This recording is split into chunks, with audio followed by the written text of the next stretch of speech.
Le mercredi 23 novembre, le président de l'AXIM, Youssouf Bathily et deux de ses proches collaborateurs ont été placés sous mandat de dépôt, pour atteinte aux biens publics, dans l'affaire dite des masques anti-Covid-19.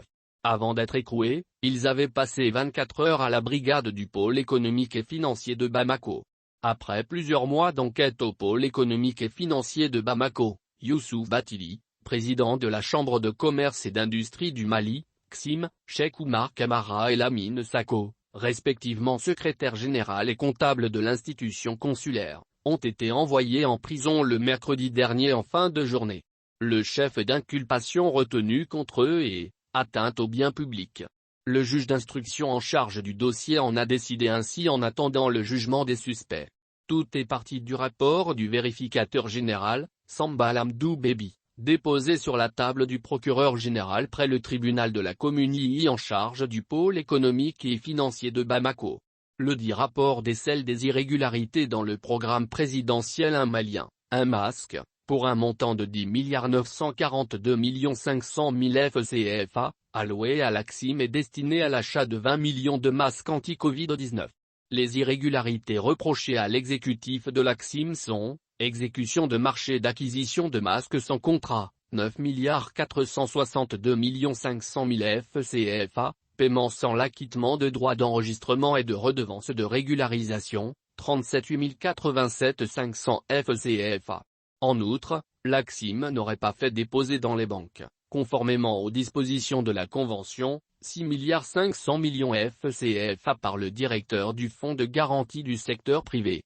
Tout cela s'est déroulé dans un contexte difficile avec la progression de la maladie à coronavirus et l'urgence de tenir les législatives d'avril 2020 qui pointaient. Dans ce contexte particulier, l'AXIM a passé la commande des 20 millions de masques en Chine qui ont été acheminés avec diligence sur le port autonome d'Abidjan pour Bamako. Grâce à la diligence avec laquelle ces masques sont rentrés et distribués dans les communes et les régions du Mali, les législatives ont pu se tenir à la date indiquée et dans la sérénité. Selon une source proche du dossier, une lettre envoyée le 16 avril 2020 par le Premier ministre, Dr. Boubou Cissé, au ministre délégué auprès du ministre de l'économie et des finances chargé du budget, précise exonérer des droits et taxes les produits sanitaires et pharmaceutiques entrant dans le cadre de la lutte contre la Covid-19. Cette correspondance est la réponse à l'accusation du vérificateur général relative à l'acquittement des droits d'enregistrement et de redevances de régularisation.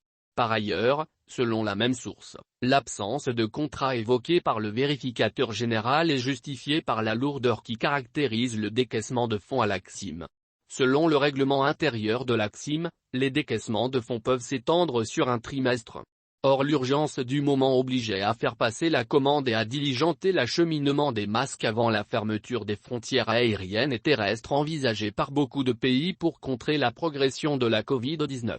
En 2020, l'État du Mali à travers la primature, a alloué des fonds dans le cadre du plan de riposte économique et sociale contre la Covid-19. Plusieurs structures publiques et parapubliques dont l'AXIM ont bénéficié d'argent à cet effet. Le vérificateur général a publié le 13 juin 2021 son rapport relatif à l'utilisation de ces fonds.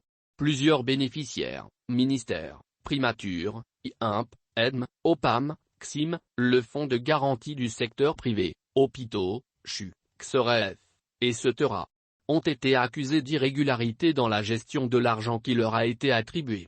Selon le rapport du vérificateur général, les irrégularités totales pour l'ensemble des structures concernées s'élèvent à 50 733 274 104 FCFA.